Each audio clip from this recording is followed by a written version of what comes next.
Gus Martin, ini kan peran sutradara menurut saya menjadi kunci, menjadi salah satu ikon dari karakter sebuah teater, sebuah pementasan gitu ya. Nah, kalau melihat dari ini, Gus Martin menyutradarinya atau mengemasnya itu yang menjadi dia berbeda, menjadi ini ciri khas. Ini karyanya Agustus Theater, ini karyanya Gus Martin. Lebih seperti apa sih, kalau boleh tahu, Gus Martin? Ya, Teater Agustus kan ya seperti Bambang tadi mengatakan bahwa tergantung sutradara ya. Kebetulan saya sebagai pribadi, sebagai katakanlah pegiat seni, pertama saya ingin mengemas teater ini tidak ada dalam bayangan seperti apa, tetapi itu akan mempengaruhi apa yang saya senangi. Pertama saya senang musik. Di samping teater saya senang musik, kemudian hampir semua musik rock ya saya senang, dan saya juga menulis lagu, menciptakan lagu. Kemudian ada teater, salah satu teater di Indonesia yang saya paling suka adalah teater koma. Teater koma. Kemasan teater koma ini luar biasa.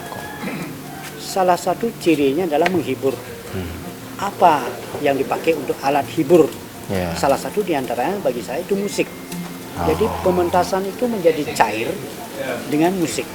Nah, kemudian sejak awal saya tanpa saya sadari, saya membuat semacam kemasan, semacam formula bagaimana saya harus menyajikan pementasan itu.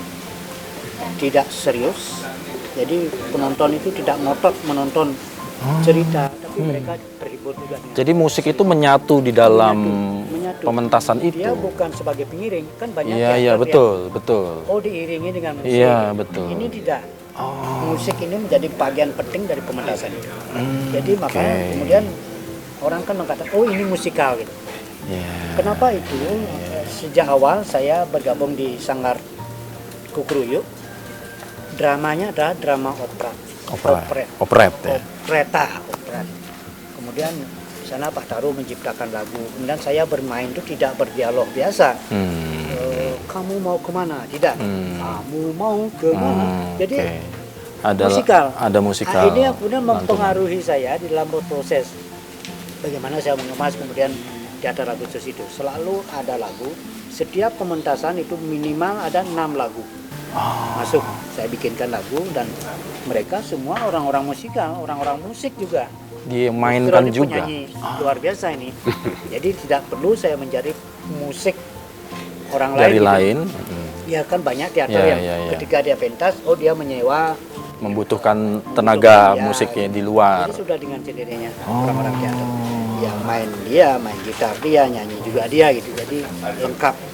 Jadi kemasan teater Agustus itu ya sampai saat ini ya identitasnya itu pada musiknya. Dan menariknya lagi selain musik itu menyatu, lagu-lagunya menyatu, berarti memang original tadi dibuat. Jadi bisa jadi mementaskan ini lagunya beda-beda. Sesuai dengan tema ini. Pasti beda. Sesuai dengan isi cerita. Jadi ada misalnya di sana ada tokoh Cina misalnya masuk, lagunya lagu Cina. Nah, saya balik ke para pemain ini. Nah, kalau gaya kepemimpinan, gaya kesutradaraannya Gus Martin ini seperti apa yang sangat mencolok gitu ya? Nanti berbagi dong pengalaman kau. Gimana Pak Arya? Jadi kalau dari sisi saya sih terus terang, selain disebutkan tadi sama Gus Martin bahwa antara isi kemasan naskahnya memang berbeda ya. Dari sisi saya di samping itu ada tambahan musiknya. Di samping itu dalam aktivitas atau penyajian seni itu juga katakanlah tidak terlalu vulgar, seperti alami begitu ya. Apa dari kostumnya, dialognya. Kalau dia bisa ada seperti sentuhan-sentuhan bahasa daerah dibuat sedemikian rupa. Itu yang beda menurut saya. Ya. Kira-kira kalau menurut Gus Tero, gimana Gus pengalaman Gus Martin menurut saya ngomong sebagai pemain. Gus Martin luar biasa ya. Jadi karena kadang-kadang seorang pemain tergantung kepada naskah juga itu terutama. Betul. Enak enggak kita enak mau untuk menghafal itu enak. Nah beliau bidangnya termasuk juga bapaknya beliau juga. Jadi kita dituntun oleh naskah. Jadi kita cepat untuk berarti karakter saya seperti ini, sesuai naskah. Dan penyutradaraan juga beliau betul-betul gimana ya? Kita tertantang gitu sebagai pemain. Ya, jadi proses ini misalkan saya akan move ke sana, ini ngapain ke situ? Kalau nggak ada logikanya, kenapa ke sana? Nggak usah ke situ. Jadi enak sama beliau. Ngikutin aja naskahnya tuh udah balik. Satu lagi tentang dia juga menyinggung itu. Setiap saya membuat naskah, saya sudah membayangkan ini main ini. Gustro ini yang memerankan. Di dalam membuat dialog saya udah kepikiran nih omongannya Gustro ini. Tidak lepas naskah itu dari potensi pemain yang ada. Karakter pemainnya itu kita udah tahu. Castingnya udah. Kalau mementasan itu butuh waktu berapa lama sih, Gus? Kalau latihannya kawan-kawan? Tergantung ya. Kadang-kadang bisa sebulan, kadang-kadang bisa 2 bulan. Ya. Tergantung ini. Ada misalnya buat naskah itu ada kritik dari para pemain, dibuka peluang itu atau nggak bisa? Ini otoritasnya sutradara. Selama ini Hampir Tidak berani ya? hampir tidak.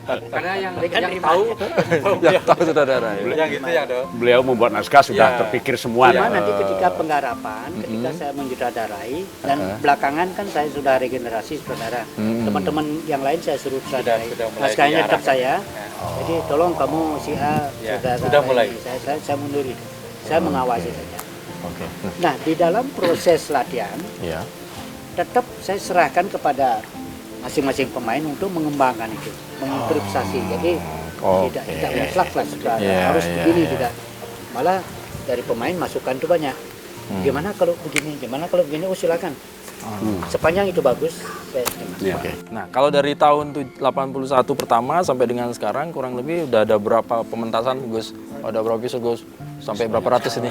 Pernah kita vakum ya berapa tahun ya. Tapi rata-rata dulu sama sekarang kan hampir setiap tahun kita pentas. Hampir setiap tahun pasti pentas. Malah 10 tahun belakangan ini setiap tahun kita pentas. Ya, ada drama panggung, ada drama virtual, ada sinetron ya kita bikin. Kemudian TV, kita kan dulu terus terang pada saat berdiri itu yang menjadi katakanlah yang memberi rangsangan untuk beraktivitas ini kan ada lomba teater yang dilakukan drama Fakultas Sastra. Itu dan kita salah satu yang lahir dari desa dari desa lah. Dan kebetulan saya dengan Gus Martin katakanlah kita membagi tugas. Kalau beliau terus terang materi yang akan dipentaskan, kalau saya dari sisi manajemen. Malah saya terus terang nggak pernah main, Pak. Nggak pernah main saya. Saya lebih baik ngurusnya di belakang. Gimana logistiknya lah. Waktu awal-awal ya, saya selalu minta sama dia, Wan, ini nanti propertinya ini carikan uang gitu. Dia nyarikan uang. Seperti itu. Sudah ada pembagian tugas. Nah, ini kan menarik ya. Jadi tadi disinggung juga karya-karya. Nah, kalau masterpiece-nya Gus, yang mana sih Gus? Atau kemudian dapat penghargaan? Kan saya salah pernah menjuara satu tadi yang mana? Saya ukur ada beberapa masterpiece saya, tidak hanya satu. Yang pertama yang paling tampak adalah ketika kami mendapat juara 1 se-Bali. Itu mementaskan drama Malam Jahanam tahun 1990. Pemainnya ada 4 orang, ada Gus Peng, ada Gus Dro, kemudian ada Ida Wati yang sekarang sudah jadi pendeta ya. Itu salah satu masterpiece kita. Juara 1. Karena juara 1. Jadi ada pengakuan dari para pakar. Kemudian yang kedua kami mementaskan Rahu, drama Rahu judulnya. Tahun berapa ya, baru-baru ini. Dan naskah Rahu ini ada di dalam sebagai salah satu naskah di buku. Buku ini mendapat juara 1 buku kumpulan drama terbaik nasional. Dari Kemendikbud.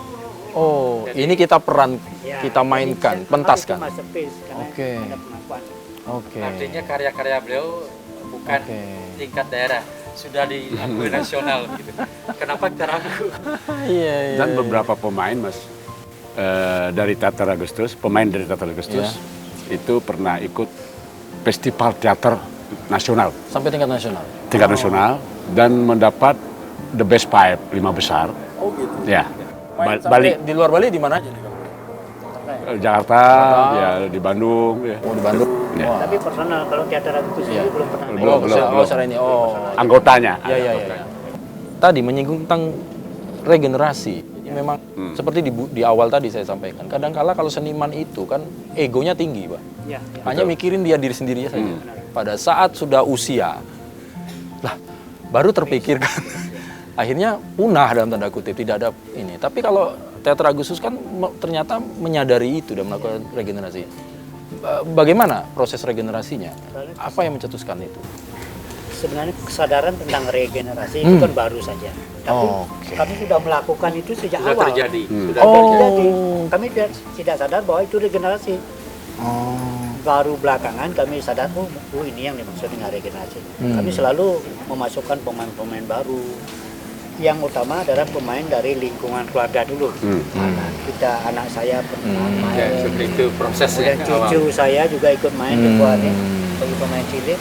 Dan sekarang anaknya Gustro masuk lingkungan keluarga. Itu yang pertama. Kemudian yang kedua baru kita merekrut pemain dari luar. Ya, ada orang, anak saya punya teman masuk. Siapa punya teman masuk. Jadi ada anak muda yang melapis terus. Oke. Tapi saya terus pantau dari Iya, sisi kualitas kan harus saya tidak sekedar ikut ikut Value-value nilai-nilai itu harus menetes ke mereka supaya tidak hilang ciri khas Agustusnya tadi. Yang jelas regenerasi ini sudah terjadi semua lini. Saudara mulai sudah diarahkan ke yang lain. Saya pun tadinya dari awal jadi ketua sudah puluhan tahun kita serahkan ke beliau kan begitu. Iya, Jadi semua. Baik, jadi masih ada apa ya, nempel lah ya. Jadi pada ini tidak dilepas kan takut. Iya. Jadi ini tetap begitu. Tetap karena kita tetap seperti keluarga. Iya, menarik. Nah, ini nanti kita akan bicara tantangan sebetulnya. Bagaimana tantangan teman-teman teater? Karena kan ya dunia milenial ini sangat luar biasa perkembangannya beda. Nah, kita akan bahas itu nanti ya, Pak Gus, Pak Arya dengan Pak Busra. Jadi saudara, jangan kemana-mana, kita lanjutkan Sapa Redaksi On Location setelah yang satu ini.